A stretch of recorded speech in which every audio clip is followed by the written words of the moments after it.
அடகில் இருக்கும் தங்க நகைகளை மீட்டு 10 நிமிடங்களில் பிரைம் கோல்ட் ஹப் மூலம் அதிக விலைக்கு விற்க 7997990028 தொடர்பு கொள்ளவும்.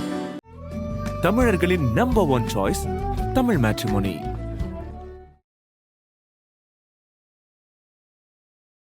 ஒரு மனையோ அல்லது ஒரு வீடோ அல்லது ஒரு நிறுவனமோ சதுரம் அல்லது செவ்வகமாக இருக்கணும். வடகிழக்கு பள்ளமாக இருக்க வேண்டும். தென்மேற்கு என்பது ஓவர் ஹெட் டேங்கு, அது உயரமாக இருக்கணும்.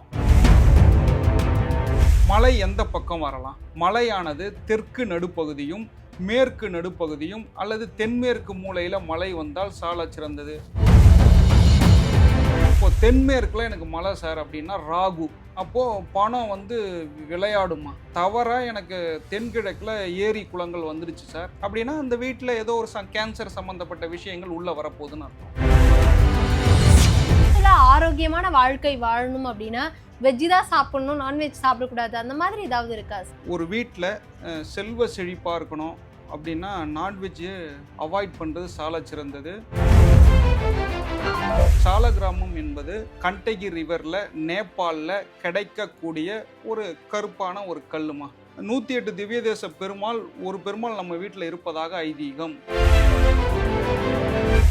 ஆதன் ஆன்மீகம் நேயர்களுக்கு ஷாம்லாவின் அன்பு கலந்த வணக்கங்கள். முக்கிய தகவல்களை குறுஞ்செய்தி வாயிலாக தெரிந்து கொள்ள ஆதன் செயலியை டவுன்லோட் பண்ணுங்க. அதற்கான லிங்க் இந்த வீடியோக்கு கீழே டிஸ்கிரிப்ஷன்ல இருக்கு. நம்ம ஆதன் ஆன்மீகத்துல ஆன்மீகம் சம்பந்தப்பட்ட பல கேள்விகளுக்குமே தினந்தோறும் ஒவ்வொரு வகைகளில் பதில்களை பார்த்துக்கிட்டு இருக்கோம். அந்த வகையில இன்னைக்கு நம்மோடு வாஸ்து ஜெயபிரகாஷ் அவர்கள் தான் இணைஞ்சிருக்கிறாரு. அவர்கிட்ட நிறைய விஷயங்களை கேட்டு தெரிஞ்சுக்க போறோம். வணக்கம் சார். வணக்கம்மா. ஸ்ரீமதே விஷ்ணு சித்தாரே மனோநந்தன ஏதுவே நந்த நந்தன சுந்தரியே கோதாய நித்திய மங்களம். வாஸ்துக்கு அடிப்படை விதிகள் அப்படின்னு ஏதாவது இருக்கா சார்? வாஸ்து அப்படின்னு எடுத்துட்டாலே அது சூரியனை சார்ந்தது தான். எப்பயுமே நம்ம சொல்கிறது தான், அந்த சூரியன் தான் அடிப்படை. அப்புறம் வாஸ்துக்கு செட் ஆஃப் ரூல்ஸ் இருக்கா அப்படின்னா இருக்குமா. அது என்னென்னா, ஒரு மனையோ அல்லது ஒரு வீடோ அல்லது ஒரு நிறுவனமோ சதுரம் அல்லது செவ்வகமாக இருக்கணும். வடகிழக்கு பள்ளமாக இருக்க வேண்டும். தென்மேற்கு என்பது ஓவர் ஹெட் டேங்கு, அது உயரமாக இருக்கணும். வடக்கும் கிழக்கும் அதிக காலி இடம் இருக்கணும். அதற்கப்புறம் பார்த்தீங்கன்னா உச்ச வாசல், தெருக்குத்து, தெருப்பார்வை, இந்த விஷயங்களை மட்டுமே நம்ம ஜஸ்ட்டு வாஸ்து தெரியாதவங்க இந்த செட் ஆஃப் ரூல்ஸ் மட்டும் பார்த்தாலே ஓரளவுக்கு வாஸ்து பார்த்துடலாமா. இதற்கு தாண்டி எந்தெந்த இடத்துல போர் போடுறது, எந்த இடத்துல செப்டிக் டேங்க் அமைத்து கொள்வது, எங்கே நம்ம ஜன்னல் உச்சத்தில் வைத்து கொள்வது, இது மாதிரியான சில விஷயங்கள், படிக்கட்டு, இது மாதிரியான சில விஷயங்கள் உள்ள வருமே தவிர மற்றபடி இந்த செட் ஆஃப் ரூல்ஸை வச்சாலே வாஸ்து தெரியாதவங்க கூட வாஸ்துவை ஈஸியாக கற்றுக்கலாம். இவ்வளோதான், இதுதான் அடிப்படை. இதற்கு மீறி ஒரு வாஸ்து அப்படின்னு யாராவது பேசுகிறாங்க அப்படின்னா எனக்கு தெரிஞ்சு கிடையாது. இது all over through out India, through out world universal rule மாதிரி. இப்போ பிரம்மஸ்தானம் அப்படின்னு சொல்றாங்கல்ல சார், அப்படின்னா என்னது சார்? பிரம்மஸ்தானம் அப்படின்னு நம்ம பார்த்தோம்னா ஒரு வீடு, அந்த வீட்டை நான் ஏற்கனவே சொன்னேன், சதுரம் செவ்வகமாக பிரிக்கணும். அதை நம்ம ஒரு 3 டிவிஷனாக பிரித்தோம் அப்படின்னா அந்த இடத்துல சென்டராக ஒரு இடம் கிடைக்குமா. நடு பகுதி இருக்கு இல்லையா, அதுதான் பிரம்மஸ்தானம். அந்த பிரம்மஸ்தானத்தில் பில்லர் வரக்கூடாது. அந்த பிரம்மஸ்தானத்தில் பார்த்தீங்கன்னா நம்ம பூஜை அறை நிறைய பேர் போட்டிருப்பாங்க, அது போடக்கூடாது. பிரம்மஸ்தானத்தில் நிறைய வீடுகளில் படிக்கட்டுகள் அமைச்சிருப்பாங்க, அது அமைக்கக்கூடாது. பிரம்மஸ்தானில் தூண் அமைச்சிருப்பாங்க, பீம் அமைச்சிருப்பாங்க. அது மாதிரியான விஷயங்கள் அந்த வீட்டோடைய நடுப்பகுதி அப்படின்னு சொல்லக்கூடிய சொல்வது தான் பிரம்மஸ்தானம். அந்த இடத்துல இது மாதிரியான விஷயங்கள் வரக்கூடாது. ஒரு வேளை வந்துடுச்சு அப்படின்னா, உதாரணத்துக்கு படிக்கட் போட்டாங்கம்மா, இல்லை ஒரு பீம் போட்டாங்க, இல்லைனா அந்த இடத்துல ஒரு பில்லர் வருது, இல்லை அந்த இடத்துல பூஜை அறை வருது அப்படின்னா அங்கே ஒரு உயிர் சேதம் ஏற்படும். பிரம்மஸ்தானத்துக்கு அவ்வளோ மிகப்பெரிய பவர் உண்டு. இப்போ நீங்கள் கேள்வி கேட்கலாம், சார் இப்போது ஒரு 60க்கு 40 பிளாட்டு பிரம்மஸ்தானத்தில் தானே சார் வீடே உட்காரும். அப்போ வீடே உட்காரும் பொழுது அந்த பிரம்மஸ்தானம், அந்த சென்டர் மீடியனை நம்ம எடுக்கும் பொழுது அந்த இடத்துல ஒரு ஹால் வரா மாதிரியோ அல்லது ஒரு ரூம் வரா மாதிரியோ நம்ம அமைத்து கொள்ள வேண்டுமே தவிர அந்த இடத்துல நம்ம தேவையில்லாமல் படிக்கட்டோ அல்லது இந்த சாண்டிங் லைட்டை தொங்க விடுறதோ இது மாதிரியான விஷயங்களை பிரம்மஸ்தானத்தில் பண்ணக்கூடாது. இப்போ நிறைய இடங்கள்ல வீடுகளை சுத்தி இந்த ஏரி குளம் மலைகள்லாம் இருக்குல்ல சார், அதெல்லாம் வரலாமா வரக்கூடாதா சார்? தாராளமாக வரலாம். அதாவது நம்ம எப்படி பார்க்கணும் அப்படின்னா, அந்த வாஸ்துல இயற்கையான சில விஷயங்கள் அது எங்கெல்லாம் வருதுன்னு சொல்லிட்டு நம்ம பார்க்கலாம். இப்போ நீங்கள் வந்து ஒரு வீடு வாங்க போகிறீங்க, அல்லது வந்து ஒரு மனை தேர்வு பண்ண போகிறீங்க. இல்லை சார் நான் வீடே கட்ட போகிறேன் சார், ஆக்சுவலாக நாங்கள் வீடு வாஸ்து பார்க்க போகிறேன் அப்படின்னா, நான் ஃபஸ்ட்டு போகும்போதே வந்து அவுட்டரில் என்னென்ன இருக்குது அதெல்லாம் பார்த்துருவோம். அதற்கப்புறம் வந்து வீட்டை சுற்றி பார்த்துருவோம். அதற்கப்புறம் சில விஷயங்கள் உண்டு. ஆனால் இயற்கையாகவே சில விஷயங்கள் எங்கே எங்கே வரலாம் அப்படின்ற ஒரு விதி இருக்குது. பொதுவாக ஒரு வீட்டுக்கோ அல்லது ஒரு மனைக்கோ வடகிழக்கு மூலையில் ஏரி குளங்கள் வருவது சாலச் சிறந்தது. அது வடகிழக்கில் வந்தால் ரொம்ப நல்லது. மாறாக தென்கிழக்கில் வந்து விட்டால் அது தவறு, அந்த மனையை வாங்கக்கூடாது. சார் தென்மேற்கில் வந்தால் வாங்கலாமா? வாங்கக்கூடாது. வடமேற்கில் வந்தால் வாங்கலாமா? வாங்கவே கூடாது. வடமேற்கில் இயற்கையாக ஏரி குளங்கள் வருவது என்றால் அந்த இடத்துல ஹார்ட் அட்டாக் சம்பந்தமான விஷயங்கள் அல்லது ஓடி போய் கல்யாணம் பண்ணிக்கொள்ள அந்த விஷயங்கள்லாம் உள்ளே வந்துடுமா? ஏரி குளங்கள் வந்து வடகிழக்கில் மட்டும்தான் வர வேண்டும். இப்போது உதாரணத்துக்கு இயற்கையான சில விஷயங்கள், மலைகள் வருது. மலை எந்த பக்கம் வரலாம் அப்படின்னு பார்த்தீங்கன்னா, மலையானது தெற்கு நடுப்பகுதியும் மேற்கு நடுப்பகுதியும் அல்லது தென்மேற்கு மூலையில் மலை வந்தால் சால சிறந்தது. இப்போ நீங்கள் அது மாதிரியான ஒரு பிளாட்டை தேடுங்களேன். தமிழ்நாடு ஃபுல்லாக தெற்கு பக்கம் மலை சார், எனக்கு தெற்கு பக்கம் மலை இல்லை, சரி மேற்கு பக்கம் மலை இருக்குது சார், அந்த ஃப்ளாட் வாங்கலாமா? இல்லை அங்கே வீடு கட்டியிருக்காங்க சார், அந்த வீடு வாங்கலாமான்னா தாராளமாக வாங்கலாம். அதுக்கு நான் ஒரு உதாரணம் சொல்கிறேன். இந்த அச்சரப்பாக்கம் லைன் எடுத்திங்கன்னா சூப்பராக மேற்கு பக்கம் மலைமா, ஒரு 6 கிலோமீட்டர் மேற்கு பக்கம் மலை. அந்த இடத்துல தான் அந்த ஆரியாஸ் ஹோட்டலு, 99 காஃபி ஷாப்பு, அதுக்கப்புறம் வந்து அது வேறு எங்கேயும் இல்லை, அது எங்கள் ஊர் தான். அதுக்கப்புறம் மனோஜ் பவனு, இப்போ A2B கூட வரப்போகுது. அது அந்த இடம் நான் எதற்கு சொல்கிறேன்னா, எனக்கே அது வந்து சேலுக்கு வந்தது. ஆனால் நான் அதை இந்த பக்கமால வச்சுக்கிட்டு இந்த பக்கம் இதை எங்கள் வர போகிறான் அப்படின்ற ஒரு தாட் எனக்கு ஒரு 10 இயர்ஸ் பிஃபோர். ஆனால் இந்த வாஸ்து அப்படின்ற ஒரு விஷயத்துக்குள்ளே வந்த போது என்னடா இவ்வளோ பெரிய இடத்த நம்ம மிஸ் பண்ணிட்டோமே அப்படின்ற யோசனை எனக்கு இன்னுக்குள்ளும் ஓடிட்டு இருக்கு. அப்போ மேற்கு பக்கம் மலை வருகிறது என்றால் அந்த மனையை நீங்கள் தாராளமாக வாங்கி கொள்ளலாம். தெற்கு பக்கம் மலை வருகிறது என்றால் தாராளமாக நீங்கள் வாங்கி கொள்ளலாம்.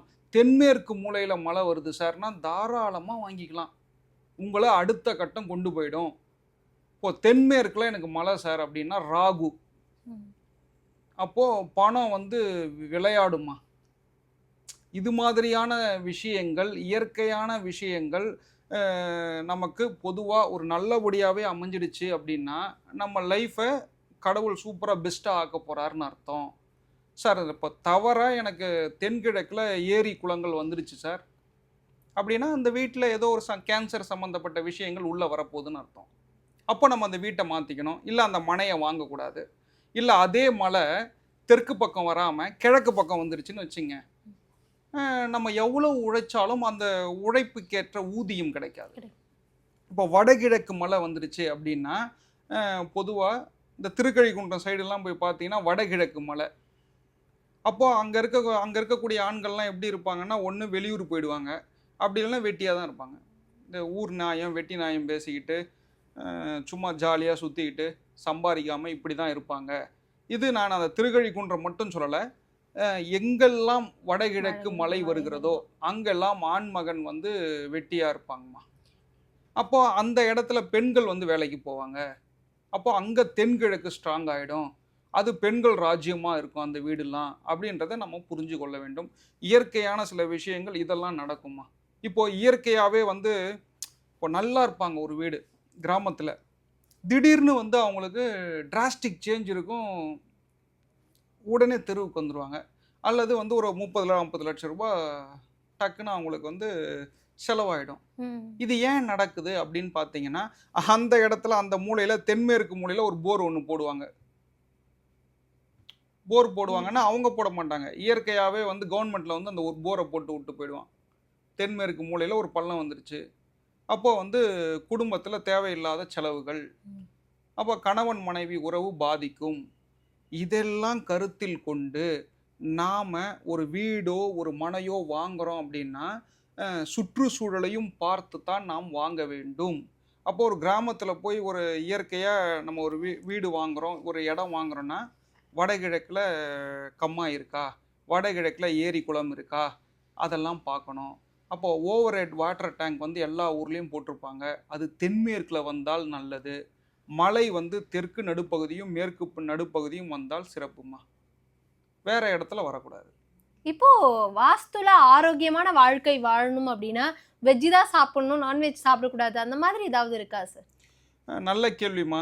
அதாவது என்னென்னா, வாஸ்து அப்படின்னு மட்டும் இல்லை, வாஸ்துவும் ஜோதிடமும் நம்முடைய வளர்ப்பும் நம்மளுடைய ஜாதக கட்டமும் ஒன்றோடு ஒன்று தொடர்புடையது. நீங்கள் ஒரு 10 வயசில் ஒரு வீட்டில் இருக்கீங்க, ஒரு 20 வயசில் ஒரு வீட்டில் இருக்கீங்க, 30 வயசில் வீட்டில் இருக்கீங்கன்னா அந்த 10 வயசில் என்ன வீட்டில் இருந்தீங்களோ அதே தொடர்பு தான் 30 வயசில் இருக்க வரைக்கும் அந்த வீடு இருக்கும். சில அமைப்புகளை நீங்கள் மாற்றி கொள்ளுகின்ற பொழுது அப்போதான் மாறுமே. இல்லைன்னா அதுக்கு ஒத்த வீடு தான் நமக்கு கிடைக்கும்.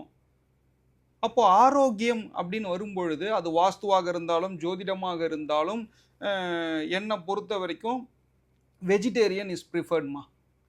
ஏன்னா பொதுவாக சொல்கிறேன், நானும் நான்வெஜ் சாப்பிட்டு இருந்த ஆள் தான். நான்வெஜ்னால் நமக்கு அந்த நந்தனத்தில் வந்து மெஜஸ்டிக் ஹோட்டல் பிரியாணின்னா ரொம்ப பிடிக்கும். அதுக்கப்புறம் பார்த்தீங்கன்னா வந்தவாசியில் வந்து நேஷ்னல் பிரியாணி, இது மாதிரி தேடி தேடி போய் சாப்பிட்ட காலங்கள் உண்டு. அதுக்கப்புறம் வந்து இந்த புத்தூர் ஜெயராமன் ஹோட்டல்னு ஒன்று உண்டு, அங்கே எறா ஃபேமஸ்ஸு. அதுக்கப்புறம் ஆமாம், தேடி தேடி போய் சாப்பிட்ருக்கோம். ஈசிஆரில் தனலட்சுமி ரெஸ்டாரண்ட்டுன்னு ஒன்று உண்டு, அங்கே காலங்காத்தாலேயே இட்லியும் மீன் குழம்பும் கொடுப்பாங்க. இதெல்லாம் வந்து எனக்கு தெரியாமையே நான் சாப்பிட்ட காலம் உண்டு